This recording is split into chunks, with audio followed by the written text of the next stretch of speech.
Welcome to Everyday Happiness, where we create lasting happiness in 2 minutes a day through my signature method of intentional margins, creating harmony between your to-dos and your priorities, happiness science, and musings about life. I'm your host, Katie Jeffcoat, and today we're still talking about intentional margins. Intentional margins is finding the buffer of space and time to create harmony between our to-dos and our priorities. And today when we talk about intentional margins, we're digging into the buffer of time. It's the 5 minutes before a big meeting. Or for me, 2 years ago, when my little guy was riding the school bus when it wasn't in the middle of a global pandemic, I realized how important the moments when he stepped off the bus were to him and to me.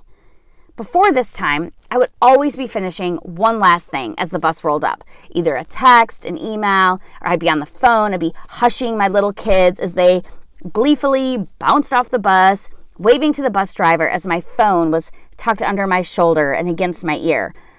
And then I realized I was missing the best parts of life. And what kind of message was I sending to my kids?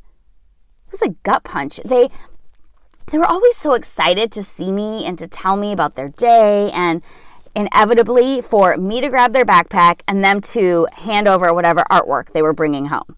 So I decided to commit to my intentional margins. I put my phone away 2 minutes before I expected the bus to roll up. I gathered my thoughts. I set a quick intention for how I wanted to show up for them. And when they got to the stop, I was waiting.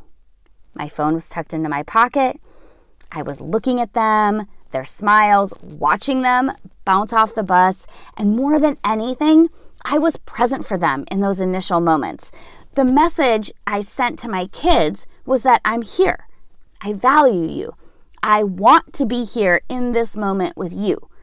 So my creating this intentional margin, it forever changed the way I am with my kids. And it was less than 5 minutes a day. Now, this does not happen overnight. We've built an entire community around practicing this. So speaking of community, we only open it a couple times a year. So if you want to get on the wait list so you know when we're opening again, you can head over to katiejeffcoat.com/community.